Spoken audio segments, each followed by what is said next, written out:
Welcome to The Explainer.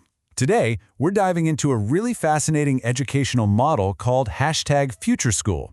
It's a fully online learning community that's built on some pretty alternative ideas.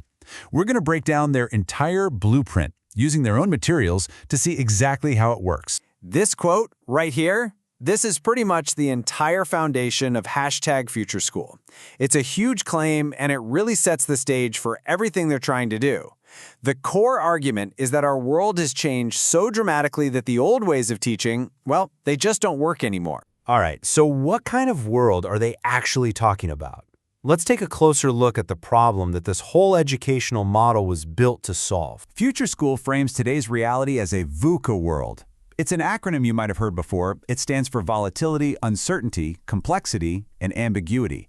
And their core belief is simple: to get by, let alone succeed. In a world like this, you need a totally different toolkit of skills. Skills you're definitely not going to find in a standard textbook. So, to prepare kids for this VUCA world, the school has laid out this incredibly clear and, pretty audacious vision. They've broken it down into 3 core missions, and each one is tied to a specific age. The very first mission, for a student by the time they're 10 years old, is to master the skill of self-learning. The whole philosophy here is that we're all natural learners. So if you can learn how to teach yourself anything, you're basically set up for a future where jobs and technology are always in flux. Now, the second mission, this one is a bit more provocative.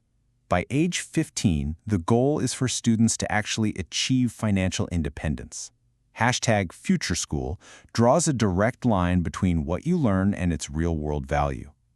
They argue that the ultimate test of a skill is whether you can build real financial success with it. And all of this leads to the final, ultimate objective. By age 17, students should be able to literally design their own education. Now, this isn't about just picking a major from a pre-approved list. We're talking about having the skills and the vision to create your own completely custom path that lines up with your unique passions. So, you hear those goals: financial independence at 15, designing your own education at 17. These are incredibly ambitious.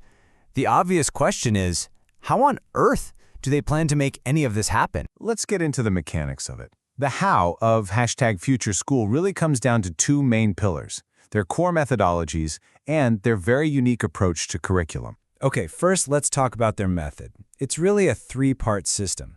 It all starts with self-directed learning, letting kids chase their own curiosity, which helps them learn things faster and deeper. That's backed up by a supportive learning culture, where kids feel like they're actually heard, which builds confidence. And finally, they layer on top effective, practical tools for things like self-management. So these big ideas actually work in the real world. So what about the stuff they actually learn? What's the curriculum like? The most important thing to get is that it's not static. First, it's blended. They pull the best resources from amazing places like MIT, Stanford, and Harvard. Second, it's research-focused, right from an early age, which is all about nurturing curiosity. And third, it's dynamic. Forget textbooks. They adapt their content based on what's happening in the real world, right now. So that's the theory, right? That's the blueprint. But what does it look like when the rubber meets the road? Let's check out some of the real-world results that the school points to as proof that their model is working, all based on their own media coverage. And here are some of those results they highlight. You see a 10-year-old who started his own company. You see a student in a lower grade who became the world's youngest teacher of AI sessions. And then you have a group of students who built an entire metaverse project for Indian Independence Day. The big takeaway here isn't just that they're smart, it's that their achievements are tangible, they're entrepreneurial, and they're tech-focused. So when you put this all together, the philosophy, the really big goals, the dynamic curriculum, and these outcomes they're reporting, it really forces you to take a step back and completely rethink what a classroom or even an education can be. And that really leaves us with a huge question, doesn't it? Is the #Future School model a genuine, scalable blueprint for the future of all learning, or is it a really bold but niche experiment that only works for a select, super-motivated few? That's a critical question to think about as we all wonder what education should look like moving forward. Thanks for watching The Explainer.